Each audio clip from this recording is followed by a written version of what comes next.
That dynamo you just heard from actually founded this amazing conference 8 years ago. Can we say thank you, Marion?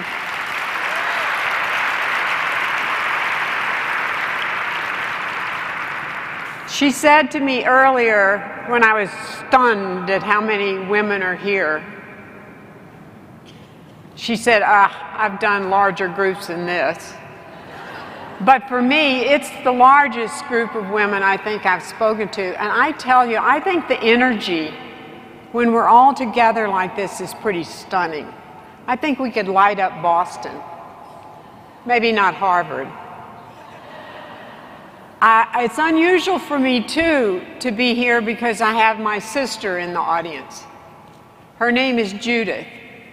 She has never been convinced I had my act together. So if you see her, would you tell her I'm really doing a good job? Yeah, that'll do it.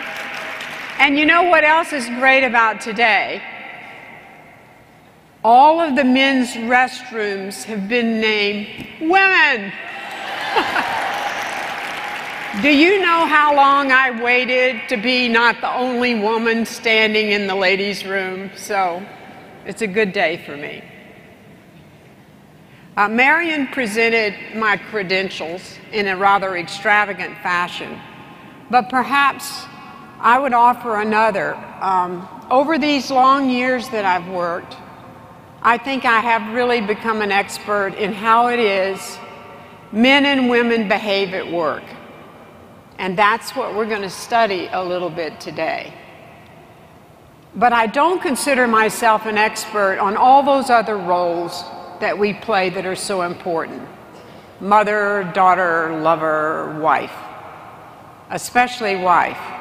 I was reminded of this recently because I did the Martha Stewart show in pitching the book. And she had some entrepreneurs and I was supposed to give them advice. And before we got started, she surprised me by putting up on the background pictures of my wedding, in which Martha was a bridesmaid. So the live audience was oohing and awing, not about me, about Martha. And just when it was getting really sentimental, Martha said, let's see, which one of your weddings was this? Yes, I'm going to get even somehow. So something about that title, I mean, you notice it's modest. I'd rather be in charge. I really wanted that title to read, I'd rather you be in charge. And that's my mission, to get ever more women in positions of power and in spheres of influence, because your company will benefit and our country will be a far better country. The thing about, we're in heated agreement on that one, and it's so true. Otherwise, I'd be home eating bonbons. Actually, I never even knew what bonbons were.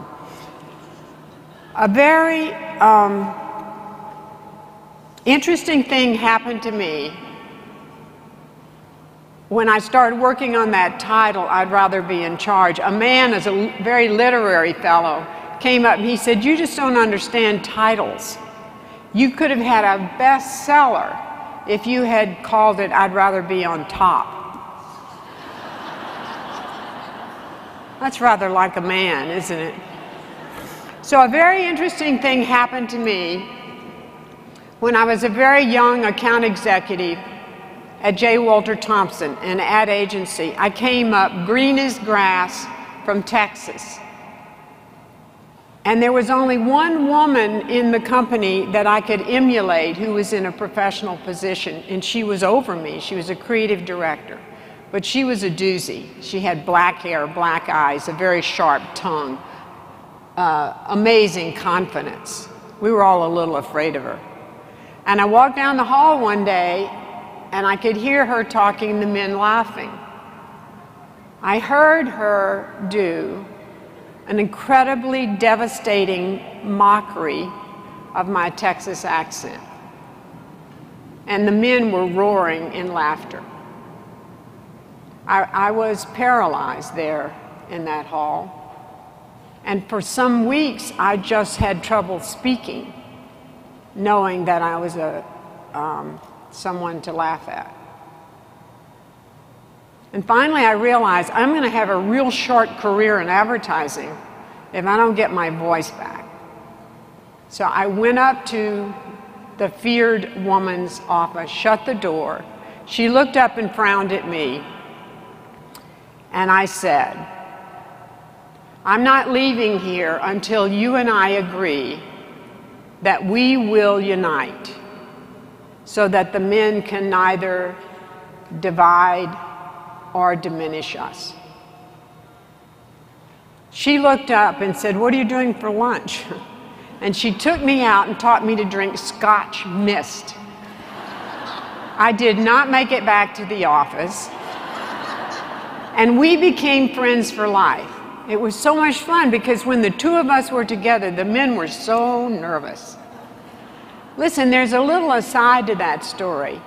When I first started talking about things like this, women over and over would come up to me and say, I am going to take that as a clue to challenge the women in my company who are not supportive of other women.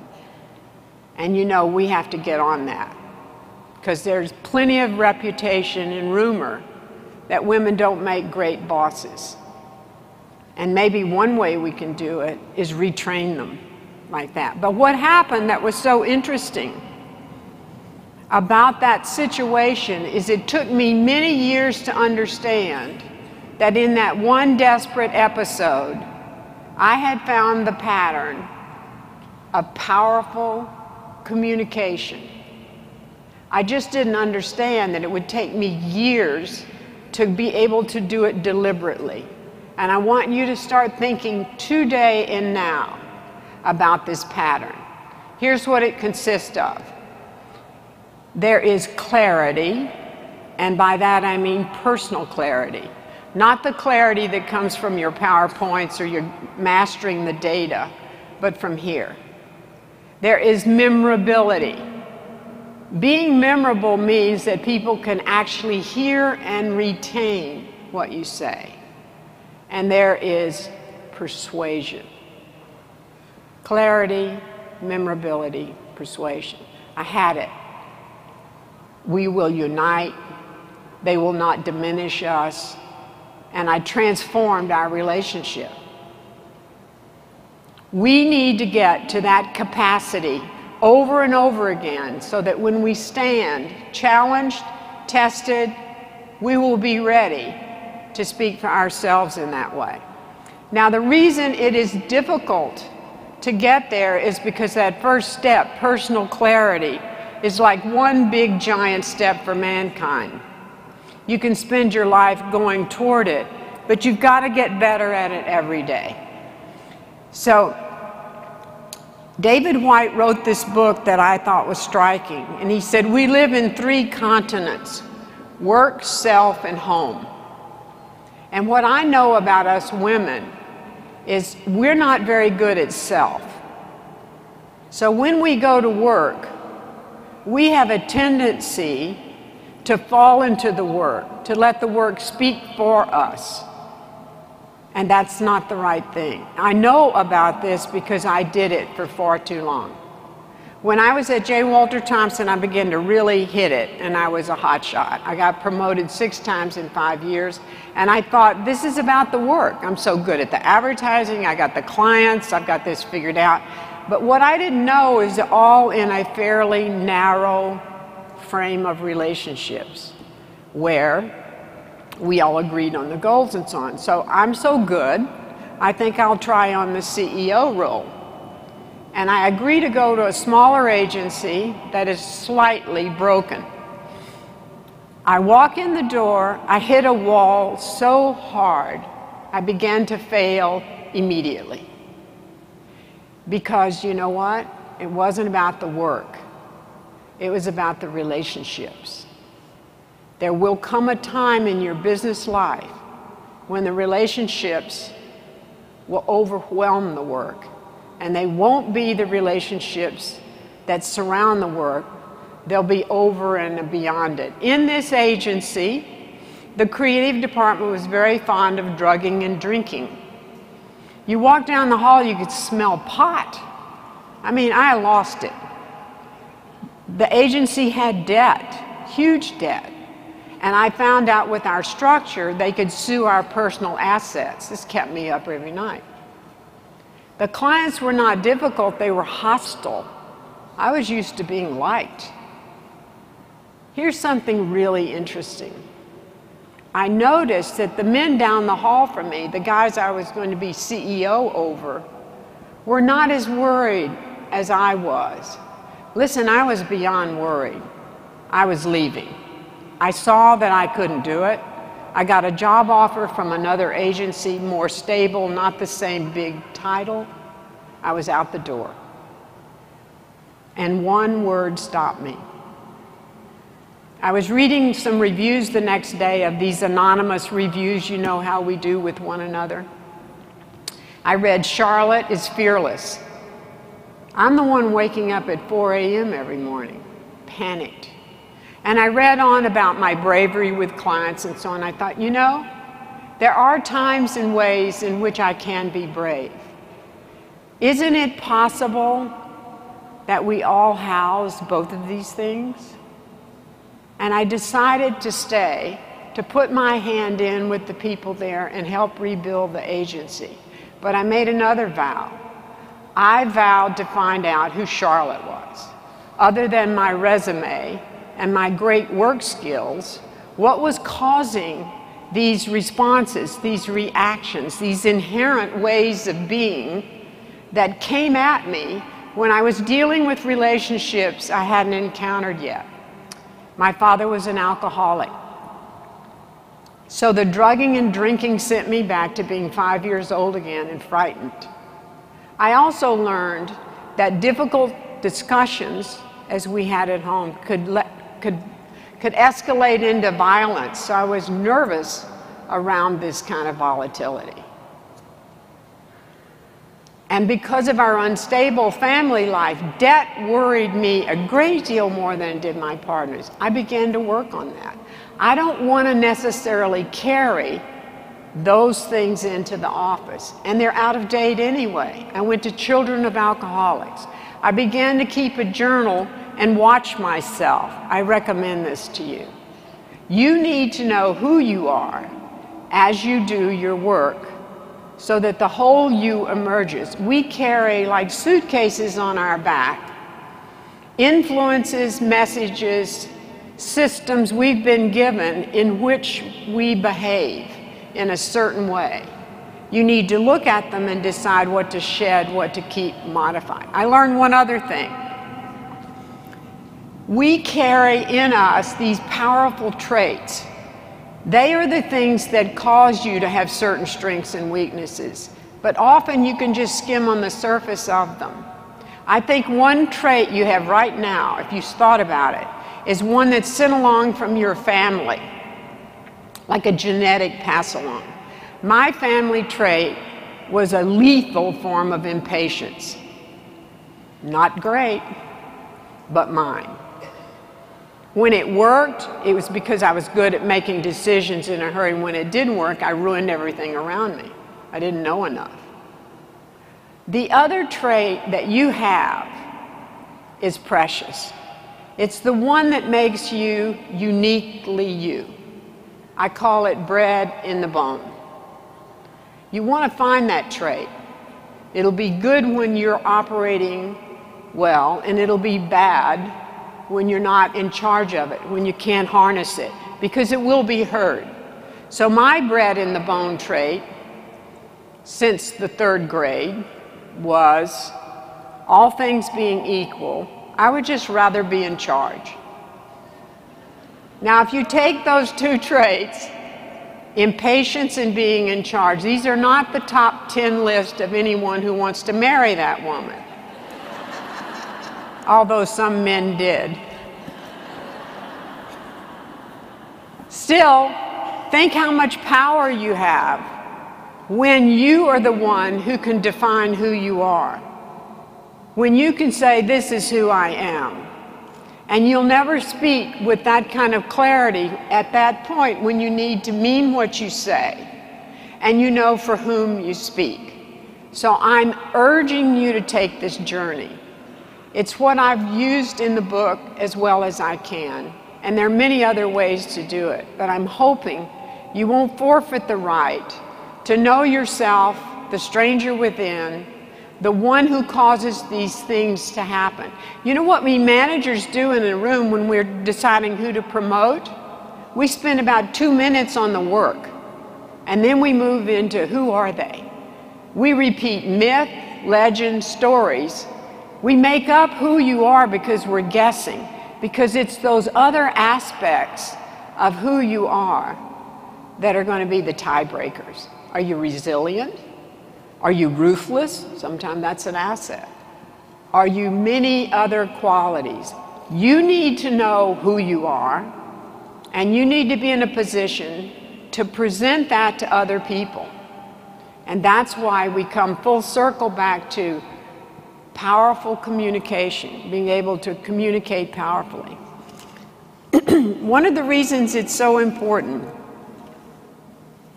for you to know who you are is because every day you go around carrying a picture of yourself in your mind's eye. You have no idea how often you picture yourself. If you formalize that, as I do with the women I teach in these executive classes, you end up realizing you're carrying this picture, and when you've done your work on influences and traits and studied your history and your behavior, you can write yourself a really different picture. And when you carry that picture in your mind's eye, you communicate it in everything you do. It is really cool. So Marie is in one of my classes, and she is actually from a very matriarchal family. So the women run the show in her family. And in fact, when one of the people in the family had mortgage problems, they all got together and took it over. So her picture when she came to me was a mother hen with all these little chicks underneath. I do not love this picture. I said, Marie, you run this creative group and you've done all these things. Is this really who you are, mother hen? And she started doing her journey, her self-investigation. And she remembered a time she walked into her family and said, I'm going on a trip around the world. She didn't come back for 18 months. Not very mother hen-like. Once she got a glimpse of that person that wasn't so permissible in her home life, she was sitting in a meeting, these guys were trying to pick who to promote, and they weren't even looking at her. Marie stood up and said, I'll take it. I'll take it. They were so astounded they gave it to her. Do you know what she calls that trait that she had to do this homework for? Covert bravery. That's beautiful, isn't it? So here's the trap as you learn and seek to see yourself more clearly. There will be expectations laid on you that you should be womanly. Womanly is given to us by myth, by fairy tales, by our parents. In Maria's case, by her true family's orientation. What's womanly? You're collaborative, you're the peacekeeper, you're the one that knits everything together, you build great teams, you're friendly and loyal. Now I sound like a dog. These are fabulous attributes, but they slow you down at work if you allow them to be in lieu of being leaderly. Womanly versus leaderly. I made up that word, leaderly. It's close. Covert bravery is Marie being leaderly. In you lies dimensions and edginess and fierceness and bravery that you haven't yet let loose. So one of the things you want to do is start moving the fog away about whether you're supposed to be womanly while the guy's down the hall negotiating his promotion. So you could just drop modesty, please, which is one of those womanly words. It's not that you have to scorch the earth. It's that you have to stand for this one person who has no other voice, and that's you. So you might think about some of these palate cleansers that I have persuaded myself are very important to how we see ourselves. You are not the person at work you are at home. Do you see how liberating that is?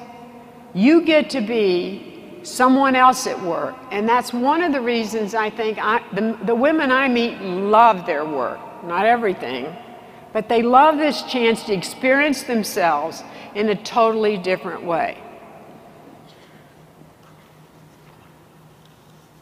You have to learn to step out in front of the work. Even my most advanced executive women in the seminars stand behind their PowerPoints. Who is that? You are not the work.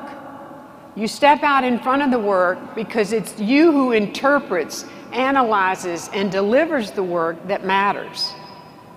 Now that's the last thing. If you're not the work, what are you? You are the fuel, the energy, the system that delivers the work, that gets it seen and recognized. The way you do that is not like the men, and maybe not much like one another. It is your unique delivery system. It's made up of who you are, what you believe, what you feel, and what you think. And the reason you need to practice getting that part of you out is because one day that will be on the line. Because the other two parts of the three-legged stool, clarity. So personal clarity is a journey you start today. From the inside out, explaining who you are, watching how you behave, watching what causes your reactions. That constellation is operating all the time, and everybody who works with you knows it. So you need to know it better than they do. But now there's personal clarity, there's memorability. Of what is memorability made? Memorability means that somebody actually can hear you. We spend so much time thinking about what we want to say. Here's the golden rule of communication. It's not what you say, it's what they hear. And you work on not what you want to say, but the response you wish to evoke. That is a powerful discipline. And you do one other thing, which is really hard for women and terribly difficult for me in my early days. Edit, edit, edit. You eliminate everything but the complete center of the communication. Marion, I'm not leaving here until you and I agree to unite, is clear. It's memorable. Now, why is it persuasive? It's persuasive because my whole career was on the line and I was willing to show it. There will come a time when you have to cross a threshold where the relationships around you mean more than the work. And you have to be ready to deal. So 6 years later, we are very successful at Tatham, and this beer baron invites me to have a drink with him in New York or dinner. We've just gotten this huge account. We're hot stuff. I meet him at the 21 Club. He says, get rid of your car. I have a car. And I went to my driver and said, follow me. Texas girls always have an exit plan. We're in the elevator, we're going up, we're in the car, and he slaps down his hand and he says, I forgot my papers, let's stop at the hotel. He invites me to come see the company apartment. I think the guys will love seeing it. I go with him up the elevator. In the elevator, I realize Howard is drunk. And you can imagine that just completely unnerved me. We walk into a dark apartment. He grabs my arm. He says, let me show you around. I stumble onto a bed, and Howard falls on top of me. In less than 20 minutes, I am lying underneath a client I have only met. Terrified and ashamed, knowing that no one would believe I came there innocently. Where are all my words? And then I remembered how I learned who I was, how hard we worked. And I said, Howard, push. You don't want to do this. And to my surprise, Howard rolled like a ball over to the end of the bed, and I ran. Now, that's not the communication test. I have to not lose this account, and I have to deal with how furious and pained I am. I call Howard early in the morning. My hand is shaking, but he can't see me. And I say, Howard, you were not yourself last night. On the other end of the line. Very important sentence. I spent all night thinking about that sentence. I can't work with you anymore. I'll give you a new team. And Howard, I expect this arrangement to go very well between our two companies, right? And Howard says, yes, yes. And I said, one more thing. You'll never hear of this episode again. And Howard said, thank you. Thank you. So the business went beautifully. I never did see Howard again. But in that moment, I was personally clear. The remarks were memorable. I gave Howard a quid pro quo he couldn't mistake. And we moved on. Now, you might handle it very differently, because how you handle these kind of crises, these kind of relationships, maybe it won't be a soap opera, but you will have it happen to you. Because when you take a step out in front of the work, where are you? You're in no man's land.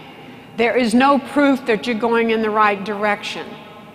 What you want to be able to do is be personally clear that you believe in this and you intend to do it.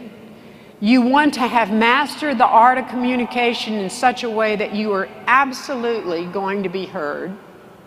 And you're persuasive because you've got huge skin in the game. It's what you believe.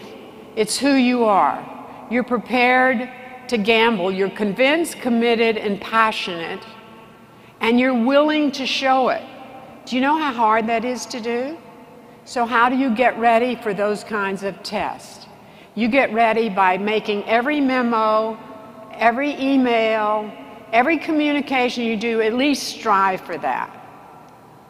Because one day, because you're going to be women of power, because you intend to have influence, because you're going to make changes, you're going to push new ideas, you're going to press the frontier, you're going to have to be a powerful communicator. And I would like you to be ready. Thank you.